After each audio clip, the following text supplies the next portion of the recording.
신약 성경의 5번째 책인 사도행전은 성령행전이라고 불리기도 합니다. 사도행전은 예수님 제자인 사도들이 무슨 일을 하며 어떤 삶을 살았는지를 보여줍니다. 그런데 사실 사도들이 사도행전의 주인공은 아닙니다. 제자들은 예수님이 십자가 지기 전까지만 해도 엉뚱한 질문을 하며 주님의 뜻을 제대로 깨닫지 못했습니다. 예수님이 잡혀 십자가에 달리게 되자 모두가 다 도망을 가버렸습니다. 심지어 예수님으로 인해서 자신이 해코지 당하지 않으려고 그 예수님을 부인하기도 했습니다. 하지만 마가의 다락방에서 또 다른 보혜사 성령님이 임하시게 되자 그들이 완전히 달라졌습니다. 하나님의 영이신 성령님의 인도하심을 받게 되어지자 이전과는 전혀 다른 삶을 살게 됩니다. 그래서 사도행전은 사도들의 이야기 같지만 사실은 성령님의 활동을 기록한 책입니다. 성령님이 임하신 배경과 성령님은 사도들과 함께 무엇을 위해 일하셨는지를 기록하고 있습니다.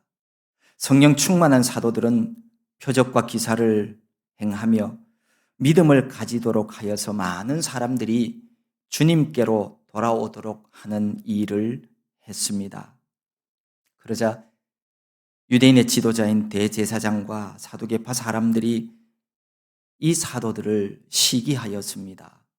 시기라고 하는 것은 남이 잘 되는 것을 보고 싫어하고 미워하는 것을 말합니다. 사촌이 땅 사면 배가 아프다. 이게 시기하는 마음입니다. 하나님의 역사로 복음이 증거되어지는 곳에는 어디서나 이렇게 시기하는 사람들이 있었습니다. 그래서 그들은 사도들을 시기해서 잡아다가 감옥에 가두었습니다. 그런데 그 밤에 주의 사자인 천사가 나타나서 갇힌 사도들을 그 갇힌 감옥 문에서 그 문을 열고 다 밖으로 내보내 주었습니다. 그러면서 천사들이 말합니다. 너희는 가서 성전에 서서 이 생명의 말씀을 백성들에게 다 전하여라. 하나님이 사도들을 세우신 목적이 여기에 있습니다. 생명의 말씀을 백성에게 전하는 것, 이것이 주님의 뜻입니다. 성령님이 하시는 일이기도 합니다. 성령님은 복음을 전파하고 구원받은 성도들의 보증자가 되어 주십니다. 사도들은 이 말을 듣고 일찍이 성전에 들어가서 하나님의 말씀, 생명의 말씀을 가르쳤습니다. 한편 대제사장과 그와 함께 있는 사람들이 이스라엘의 모든 장로로 구성된 공의회를 소집을 했습니다. 그리고는 감옥으로 사람을 보내어서 그 사도들을 데려오도록 합니다. 보냄을 받은 사람들이 감옥으로 갔습니다. 그런데 가둬두었던 사도들이 없어졌습니다. 돌아와서는 이렇게 보고를 합니다. 우리가 감옥에 가보니까 문은 굳건히 잠겨 있었고 밖에 간수들도 잘 지키고 있는데 감옥 문을 열고 들어가 보니까 감옥 안에는 아무도 없었습니다. 이 말을 듣고 성전 맡은 자와 제사장은 사도들에게 일어난 일로 인해서 놀라며 당황해 했습니다. 바로 그때 어떤 사람이 와서 이렇게 말합니다. 보십시오. 여러분이 감옥에 가두었던 사람들이 지금 성전에 들어가서 성전들에서 사람들을 가르치고 있습니다. 성전 맡은 자, 곧 성전 경비대장은 부하들을 데리고 가서 사도들을 다시 잡아왔습니다. 하지만 그들은 백성들이 자기에게 돌을 던질까 두려워서 폭력을 사용하지는 못했습니다. 사도들을 데려와 공의의 앞에 세우자 대제사장이 묻습니다. 우리가 이 이름으로, 예수의 이름으로 가르치지 말라고 단단히 주의를 주었는데도 그대들은 예루살렘을 온통 그대들의 가르침으로 채워 놓았소. 그리고 예수를 죽인 책임을 우리들에게 넘기려 하고 있어. 그러자 베드로와 사도들이 자신들을 질책하는 이들을 향해서 말합니다. 우리가 당신 같은 사람보다 하나님께 순종하는 것이 마땅합니다. 이 말은 이런 뜻이죠. 하나님께서 우리에게 그리스도의 증인이 되도록 명령하셨으므로 당신들이 우리를 잠잠하도록 명하는 것, 그거 소용없습니다. 사람에게 복종하는 것보다 하나님께 복종해야 합니다. 라고 하는 말입니다.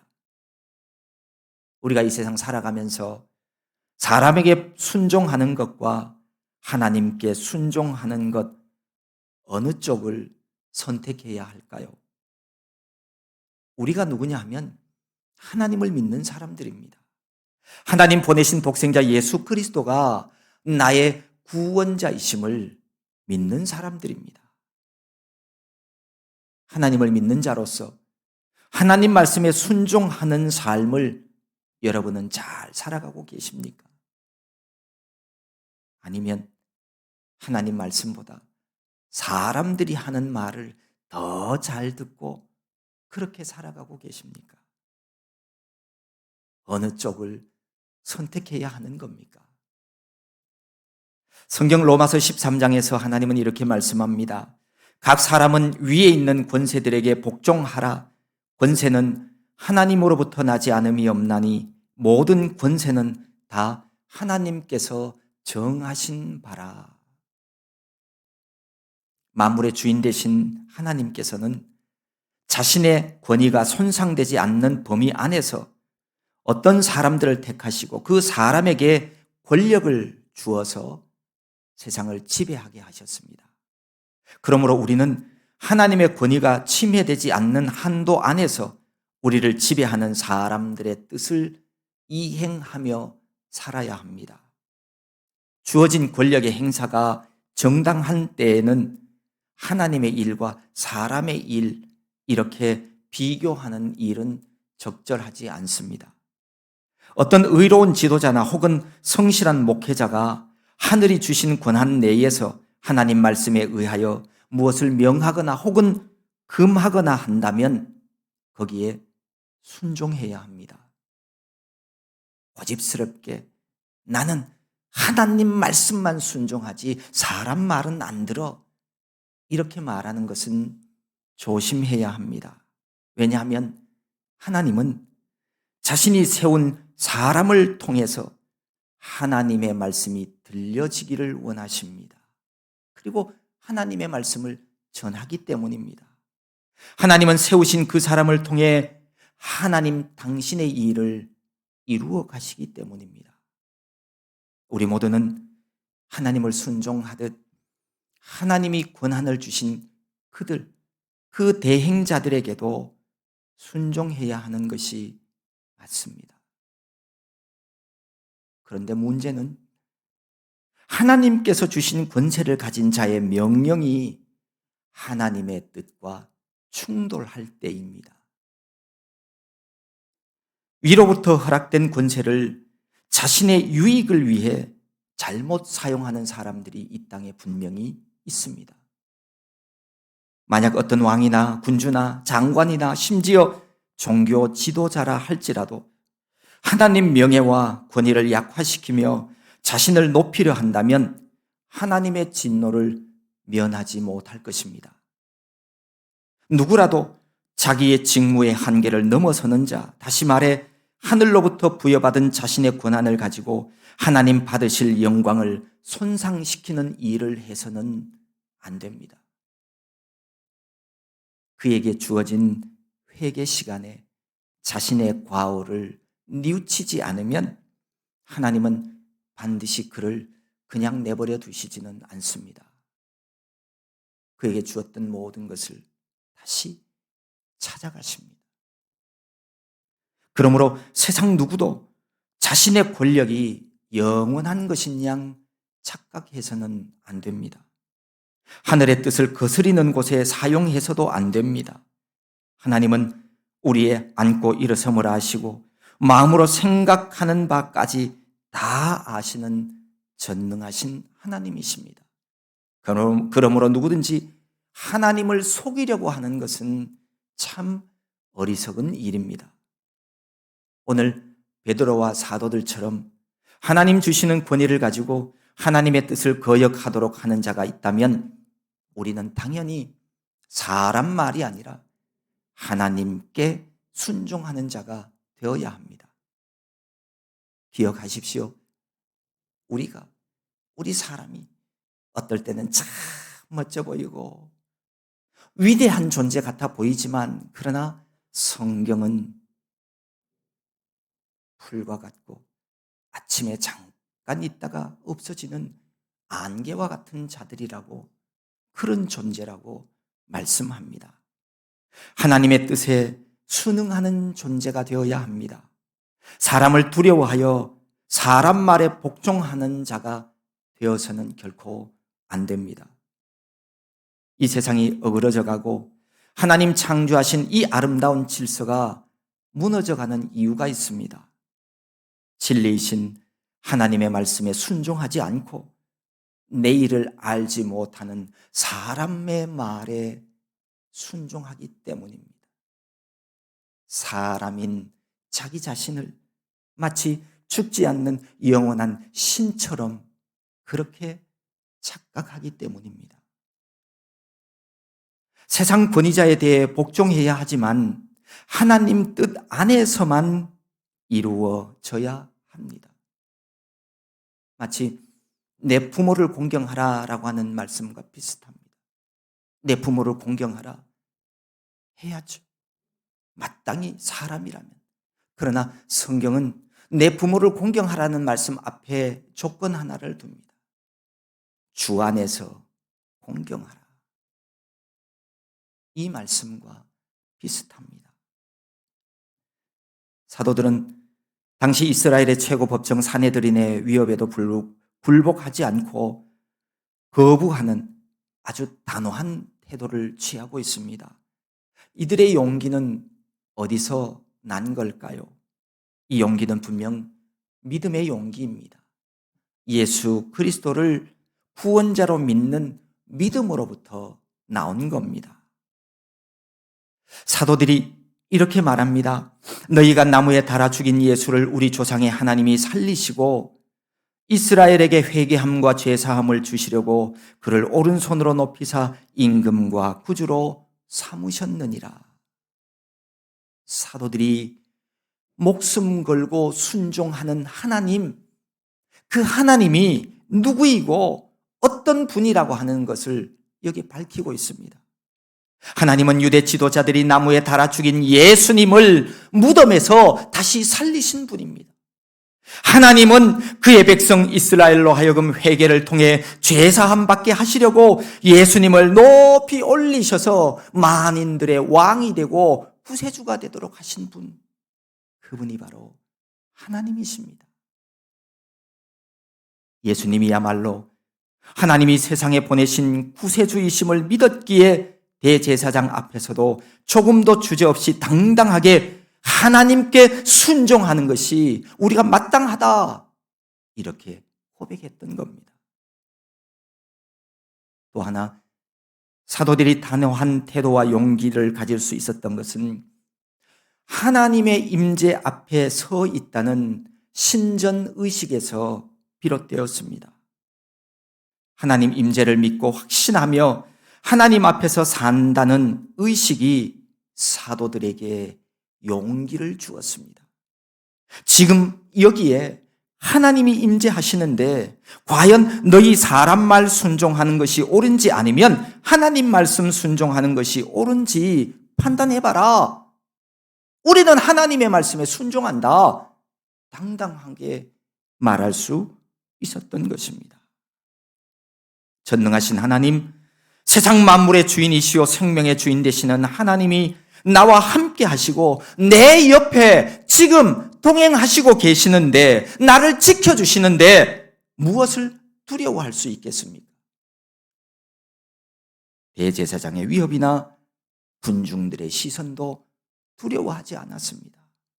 그래서 사람보다 하나님 말씀에 순종하는 것이 마땅하다라고 말했던 것입니다. 우리도 이런 믿음이어야 합니다. 세상이 감당치 못할 믿음 말입니다. 하나님 믿는 신앙은 나약하지 않습니다. 사람들 말에 이리저리 휩쓸리지 않습니다. 정확하게 말해서 하나님의 말씀, 성경 말씀보다도 사람들 말을 신뢰하며 사람들 말을 따르는 것은 하나님을 믿는 신앙을 가진 사람은 아닙니다. 하나님 믿는 사람 아니에요. 아직 하나님이 어떤 분인지를 경험하지 못한 상태예요. 아직 구원받을 믿음은 갖지 못한 단계입니다. 하나님이 저 멀리 저 먼 하늘에만 계신 분으로 그런 분이 아니라 지금 나와 함께 하시고 내가 주님 면전에서 살아감을 깨달은 사람, 당당하게 이 땅의 삶을 살아갈 수 있습니다. 누구를 만나든지 내 앞에 놓여져 있는 상황이 어떠하든지 말입니다. 예수님이 부활하셔서 나의 구원자가 되심을 진실로 믿으며 내가 세상 끝날까지 너희와 항상 함께 있으리라 하신 약속을 확신하는 사람이라면 세상을 두려움 없이 살아갈 수 있습니다. 그래서 믿음이 귀한 거예요.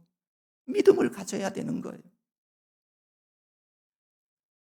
유대 지도자들의 위협 앞에서도 흔들림 없이 하나님께 순종하는 것이 마땅하다고 고백한 사도들이 32절에는 이렇게 말합니다. 우리는 이 일의 증인이요 하나님이 자기에게 순종하는 사람들에게 주신 성령도 그러하니라. 사도들을 비롯해서 사도들뿐만 아니죠. 하나님의 말씀에 순종하는 삶을 살아가는 모든 사람들은 다 증인들입니다. 무덤에 머물러 있지 않고 부활 승천하신 예수님이 임금과 구주가 되심을 증언하는 사람들입니다. 예수 그리스도의 구세주 되심을 증언하지 않는다면 그는 참 그리스도인이라고 할 수 없습니다. 왜냐하면 우리 주님은 분명히 땅 끝까지 이르러 나의 증인이 되라 라고 말씀하셨기 때문입니다. 교회 안에 몰래 숨어 들어와서 신앙인을 유혹하여 넘어지게 만드는 이단들이 있습니다. 이 이단들의 큰 특징 중에 하나가 뭐냐면 사도신경으로 신앙 고백을 안 해요. 혹시 예배 중에 내 옆에 앉은 사람이 사도신경으로 신앙 고백을 안 하면 이단일 수 있어요. 이단을 이렇게 구별하듯이 참된 주님의 제자, 바른 믿음을 가진 사람, 건강한 믿음의 사람인지 아닌지도 구별할 수 있어요. 예수님을 하나님이 보내신 구원자라고 사람들 앞에서 증언하느냐, 안 하느냐, 그거 가지고 말입니다. 주님이 전도하기 위해서 이 세상에 오셨음을 우리가 알고 있습니다. 모든 사람이 구원 얻기를 원하시는 것이 하나님의 뜻이라는 것도 알고 있습니다.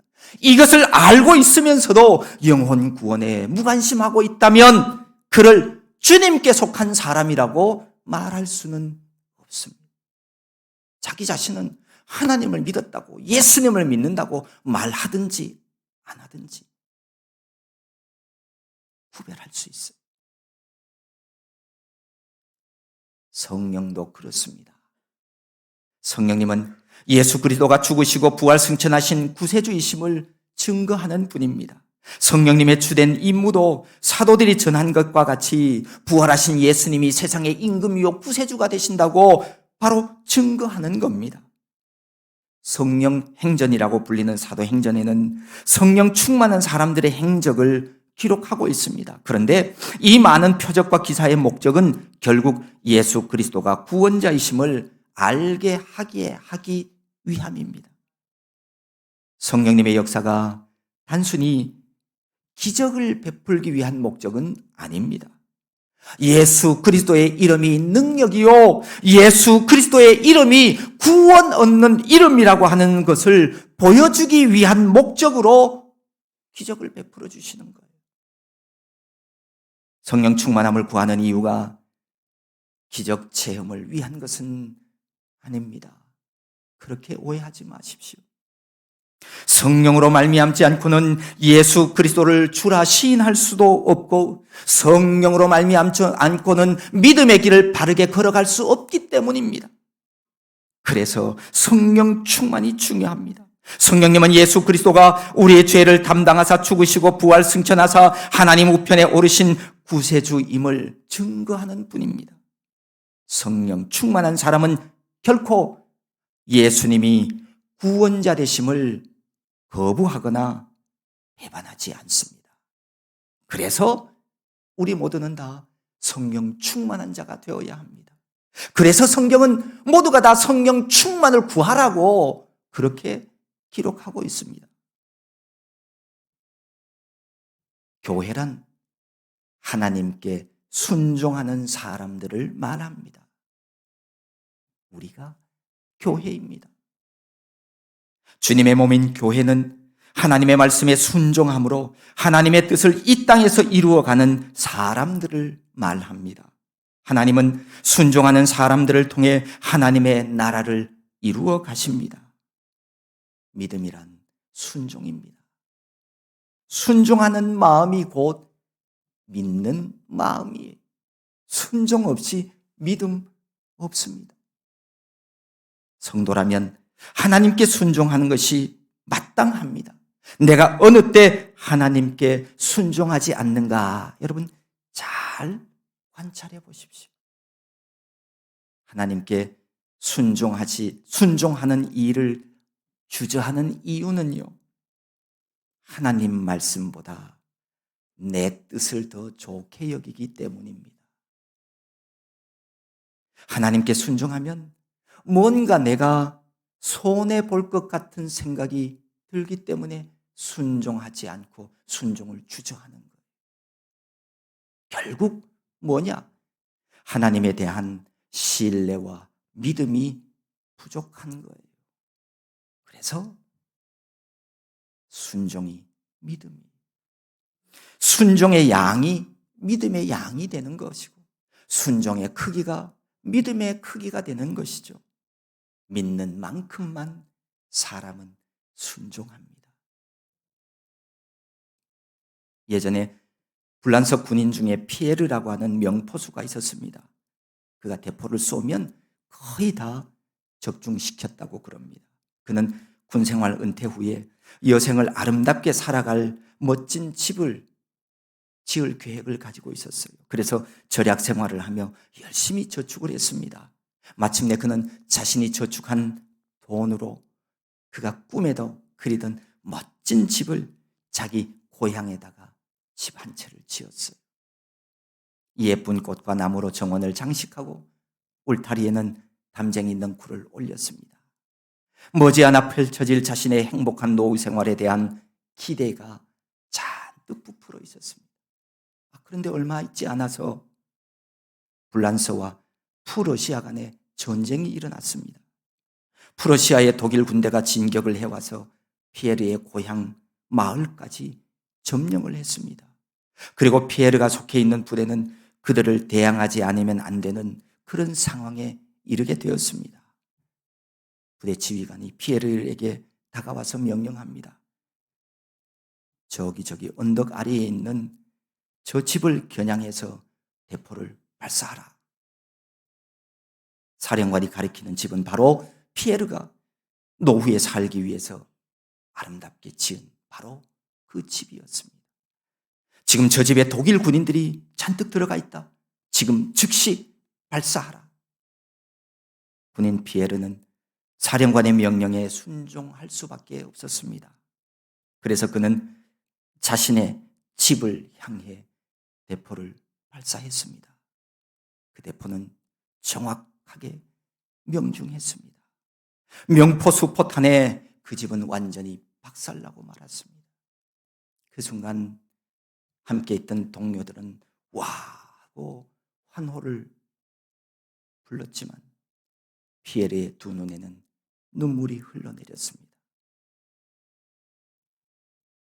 군인이든 하나님을 섬기는 성도이든 순종하는 일에는 희생이 따르게 되어 있습니다. 희생 없이 순종할 수 없기에 하나님 말씀 주저 순종하기를 주저하는 이가 있습니다. 자기 것은 조금도 손해보지 않고 신앙생활 하려고 하는 사람이 있습니다.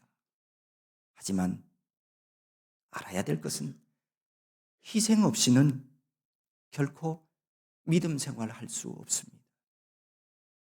믿음은 하나님을 사랑하는 것, 사랑하는 일에 내 희생 없이 사랑은 이루어질 수 없습니다. 당장 내 생각을 내려놓아야 하고 내 계획을 변경해야 합니다. 내가 하고 싶었던 일을 하지 못할 수도 있고 경제적인 손해를 보아야 할 때도 있습니다. 하지만 두려워하지 마십시오. 주저하지 마십시오. 순종을 위한 나의 희생과 금전적인 손해는 주님이 반드시 갚아주십니다. 하나님께서 상급으로 그보다 더 좋은 것으로 갚아주십니다. 하나님의 뜻이 분명하다면 머뭇거리지 마시고 순종하는 자가 되십시오. 역대하 15장에서 이렇게 말씀합니다. 그런즉 너희는 강하게 하라. 너희의 손이 약하지 않게 하라. 너희 행위에는 상급이 있음이로다. 하나님께 순종하는 일에 약해지지 말고 강하게 행하십시오. 결코 잘못되는 일은 없습니다. 믿음의 행위에는 믿음의 상급이 있습니다. 내가 생각한 그 이상으로 넉넉히 가장 좋은 것으로 채워주시는 하나님이십니다. 지난달 70주년 감사 행사 때도 기도로 하나님 영광을 구했더니 하나님께서 부족함 없이 넘치도록 채워주심을 우리는 보았습니다. 하나님은 하나님 뜻을 따라 순종하는 그의 백성들에게 하늘의 신령한 복과 은혜를 넘치도록 채워주시는 분이십니다. 지금 고민하고 갈등하는 문제가 있습니까? 하나님 앞에 기도하십시오. 하나님의 뜻을 구하십시오. 그리고 하나님께서 하나님의 말씀을 주시거든 하나님 말씀에 순종하는 자가 되십시오. 우리 모두도 베드로와 사도들처럼 어떤 어려움이 있어도 생명의 말씀을 만 백성에게 전하는 자가 되어야 합니다. 당연히 사람보다 하나님께 순종하는 하늘 백성이 되어야 합니다. 부활하시고 하늘에 오르신 예수 그리스도 그분이 구원자이심을 세상 끝날까지 증거하며 살아가는 저와 여러분 모두가 될 수 있기를 소망합니다. 하나님 아버지 고맙고 감사합니다. 우리에게 독생자 예수 그리스도를 보내어 주셔서 우리 모두가 다 죄사함 받고 하나님 앞에 의로운 자들로 서게 하여 주심을 감사합니다. 내가 구원받았으니 되었다라고 하는 생각이 아니라 우리 주님의 명령 따라 땅끝까지 마지막 날까지 우리 주 예수 그리스도를 증거하는 증인의 삶을 살아가는 우리 모두가 되게 하여 주시옵소서. 예수님의 이름으로 기도하옵나이다. 아멘.